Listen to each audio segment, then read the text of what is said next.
Sejak awal tahun 2024, sejumlah kasus mutilasi terungkap di Indonesia. Lalu apa yang bisa menjadi penyebab pelaku melakukan aksi kejinya?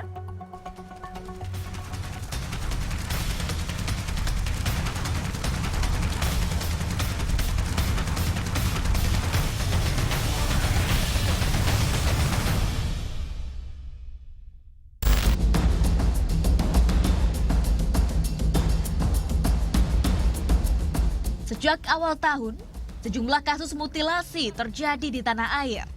Di awal tahun, kasus suami mutilasi istri di Malang, Jawa Timur mengagetkan publik. James Ludiuki Tomatala, 61 tahun, dengan sadis membunuh dan memutilasi istrinya. Nimade Sutarini, 55 tahun. Hal ini terungkap pada awal Januari 2024.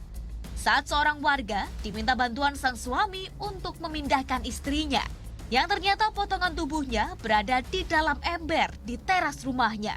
Sang istri dimutilasi jadi 10 bagian. James yang dihantui rasa bersalah pada sang istri hingga tak bisa tidur, akhirnya memilih untuk menyerahkan diri ke polisi.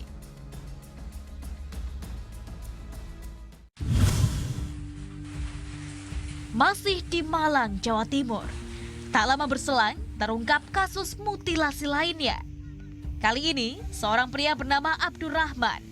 Dirinya terkuak membunuh seorang pria secara sadis. Berkedok dukun pijat. Pelaku menghabisi nyawa pasiennya di sebuah indekos, lalu memotong-motong bagian tubuh korban dan membuangnya ke sungai. Pembunuhan sadis ini berlatar sakit hati. Pelaku merasa tak terima, korban meragukan kemampuannya ketika memijat. Peristiwa nahas ini sejatinya terjadi pada bulan Oktober 2023. Keluarga korban melapor ke polisi karena saudaranya hilang tak ada kabar. Pembunuhan akhirnya baru terkuak pada awal Januari lalu. Masih di bulan Januari, seorang wanita muda tega memutilasi keponakannya yang masih berusia 8 tahun. Arnita Mamonto alias Aning, ibu muda asal desa Tutuyan, Kabupaten Molang Mogono Timur, Sulawesi Utara, dengan sadis menghabisi nyawa keponakannya sendiri. Pelaku yang berusia 19 tahun itu tergiur miliki perhiasan emas yang dipakai korban. Siasat jahat pun disusun selama 3 hari, termasuk menyiapkan pisau daging sapi yang dipakai memotong-motong korban. Pada umumnya, aksi mutilasi yang dilakukan para pelaku bukan suatu proses yang bersifat spontan, melainkan didahului oleh proses interaksi antar kedua pihak, baik terkait hubungan asmara, finansial, sakit hati, dan beragam faktor lainnya. Sekiranya pelaku dilatar belakangi oleh motif emosional, maka kita bayangkan dalam hati dia ada gelegak perasaan negatif. Marah, benci, dendam, sakit hati, cemburu, takut, itu contoh-contoh perasaan negatif yang bisa saja kemudian mendorong si empunya perasaan untuk kemudian menampilkan perilaku kekerasan. Lain lagi ceritanya kalau kita bicara motif instrumental, berarti pelaku melancarkan aksi kejahatan termasuk pembunuhan bukan dalam rangka meluapkan isi hati, bukan. Tapi barangkali karena dia merasa ada manfaat tertentu yang akan bisa dia peroleh hanya dengan melakukan aksi kejahatan itu, untuk mendapatkan uang, memperoleh popularitas, menutupi kejahatan lain. Itu contoh-contoh motif instrumental yang melatar belakangi seseorang melakukan aksi kejahatan.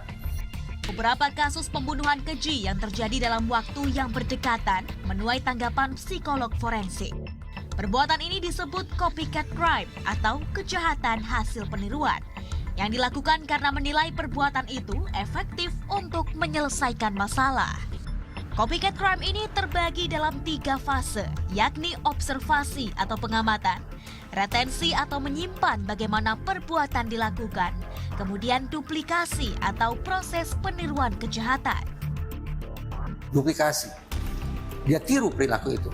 Dan kalau ternyata setelah dia tiru dia mendapatkan kepuasan, dia merasa persoalan hidupnya selesai, maka kemungkinan akan dia ulangi lagi, berarti repetisi. Nah, itulah mata rantai dalam proses peniruan. Apakah peniruan ini yang juga terjadi dalam situasi pidana, spesifik situasi pembunuhan belakangan ini? Kalau iya, maka sudah. Ini bisa disebut sebagai copycat crime. Tapi saya juga tidak akan serta-merta menyalahkan, katakanlah menyalahkan media. Pelaku nekat lakukan mutilasi biasanya untuk menghilangkan jejak. Mutilasi dilakukan secara sadar oleh pelaku setelah memperhitungkan kondisi yang terjadi, seperti menyiapkan alat dan transportasi untuk menghilangkan barang bukti. Tim Liputan melaporkan untuk NET.